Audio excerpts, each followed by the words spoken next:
Hi, everybody. Hi there. Welcome to another episode of Questions for Cathy. This is episode number 14.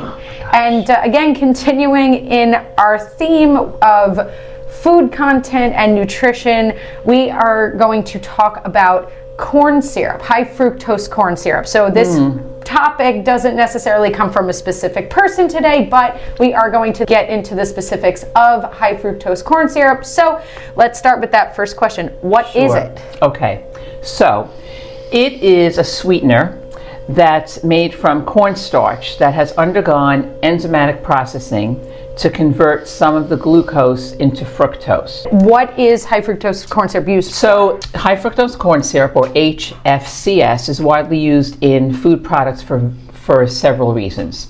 The first one, it's used as a sweetener, okay? It's primarily used as a sweetening agent in various foods and beverages, including soft drinks, fruit juices, candies, and baked goods. It's cheap. So cost effectiveness, it's cheaper to produce rather than using traditional sugar or sucrose. And it makes it a popular choice for the manufacturers looking to reduce their production costs. Right. It's always about money, right? Of course. Yep. For flavor enhancement, it can enhance the flavor profile of products, making them more appealing to customers. It retains moisture. It's found in baked goods. It helps retain the moisture, so it improves the texture and it increases the shelf life. Fermentation, so it's used in products like beer and some alcoholic beverages. It can be used as a fermentable sugar source. It's also used as a stabilizer. So it can act as a stabilizing agent in certain products, helping to maintain its texture and consistency. Also as a preservative, and so it can help extend the shelf life of products by inhibiting the growth of microorganisms due to its high sugar content. So these attributes make this a versatile ingredient in the food industry, leading to its widespread use in many processed foods and drinks. So you look at labels and you see it all over. Really, it is in everything. Yeah. And it's really something that you want to be on the lookout for because it does have its health implications. Right. That being said, what are some of the health risks when it comes to high fructose corn syrup? Okay, well, there are quite a few. The high caloric content, which is a big one. It's very calorically dense, so you mean a small amount is going to have more calories. Excessive consumption of it can certainly lead to obesity and weight gain. There are metabolic issues that are involved here. So unlike glucose, fructose is metabolized differently in the body, primarily in the liver. So a high intake of high fructose corn syrup can lead to increased fat production, which can contribute to fatty liver disease and insulin resistance. Wow. Well, we know. So that's a bit. It was all the Gushers and the fruit roll-ups I ate as a kid. That's what it was. Gummy bears, right? It can also increase one's appetite. So some studies suggest that the fructose may not trigger the same feelings of fullness as glucose does. So you want to eat more. Right. So it can lead to overeating. Diets that are high in this high fructose corn syrup have been linked to various health problems, including type 2 diabetes, heart disease, and metabolic syndrome. The other issues is that it has additive properties. So the research has shown that sugary substances, including this high fructose corn syrup, can have addictive-like effects. So it can lead to cravings and more consumption, a greater consumption of sweetened products. Yeah. In moderation, it may not be harmful for everyone, but it's so prevalent in everything that the potential health risks, are something that you want to be cautious about and be aware of. Do you remember those commercials?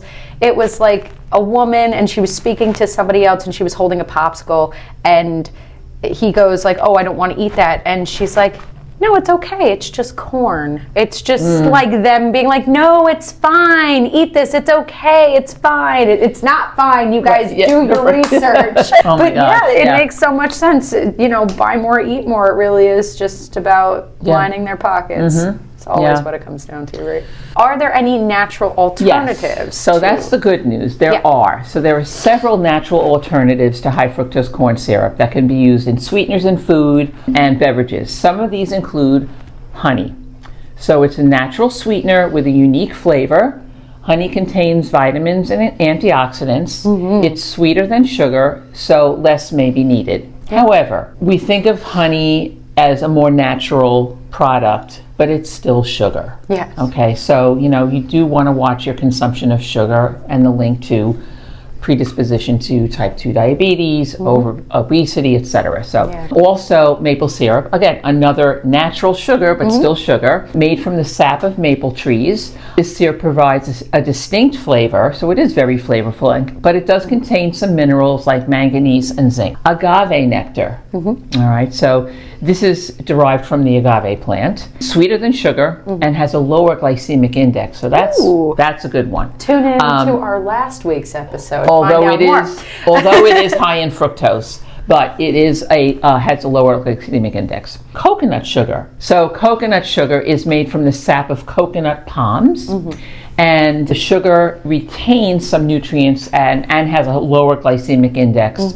compared to regular sugar. Stevia. This is a natural 0-calorie sweetener derived from the leaves of the stevia plant. They say 0 calorie, and while that may be true, it does still evoke the same insulin response as a sugar. So you're not really saving yourself that much. You just go for the sugar, you guys. Just do it. But it is much sweeter than sugar, so you don't need to use as much. Date syrup. This is made from concentrated dates, and this syrup is rich in vitamins and minerals and has a flavor like caramel. So unique flavor. Fruit purees. So unsweetened purees, such as applesauce or mashed bananas, can add natural sweetness and moisture in baked goods, which brings me to mind when I made those natural protein bars with the peanut butter and the oatmeal and the flaxseed and the chia seeds that were so delicious. Mashed banana was what we used as a natural sweetening agent. Yeah, and they were so sweet. They were so tasty.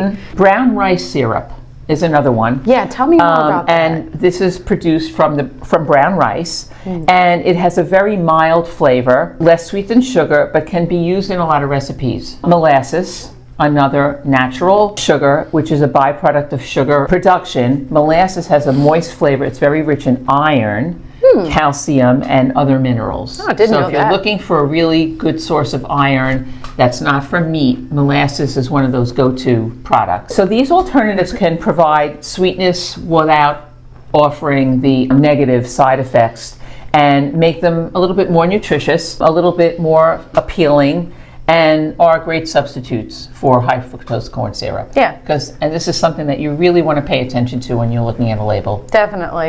If you're going to eat the sugar, might as well make the sugar work for you. Find something that's nutrient dense that you're going to benefit from, rather than just consuming the empty calories and causing all kinds of havoc inside your body. Absolutely. Thank you again for such invaluable information. You're welcome. It's so fun doing this. This really is. This has been so fun. Thank you so much for tuning in and watching. Tune in again next Friday, and we will see you next week. Okay, have a good one. Bye.